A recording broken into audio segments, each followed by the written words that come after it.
رات کا پچھلا پہر تھا اور قبرستان پر ایک بھیانک خاموشی چھائی ہوئی تھی۔ ہوا میں مٹی اور پرانے پھولوں کی ملی جلی بو تھی جو دل میں ایک عجیب سی گھٹن پیدا کر رہی تھی۔ میں احمد اپنے 2 دوستوں علی اور ساجد کے ساتھ اس قبرستان میں موجود تھا۔ ہمارے ہاتھوں میں ٹارچیں تھیں جن کی مدھم روشنی قبروں کے قطبوں پر ناچ رہی تھی۔ ہمارا مقصد کچھ اور نہیں تھا، بس ایک بچکانہ شرط پوری کرنا تھا۔ قبرستان کے سب سے پرانے اور گہرے حصے میں جا کر ایک رات گزارنی تھی۔ یہ شرط علی نے لگائی تھی جو ہمیشہ سے بہادری کے دعوے کرتا آیا تھا۔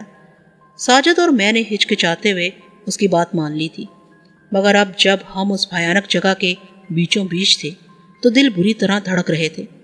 ہم چلتے چلتے ایک ایسے حصے میں پہنچے جہاں قبریں اتنی پرانی تھیں کہ ان پر لکھے نام بھی مٹ چکے تھے۔ کچھ قبریں تو آدھی ٹوٹی ہوئی تھیں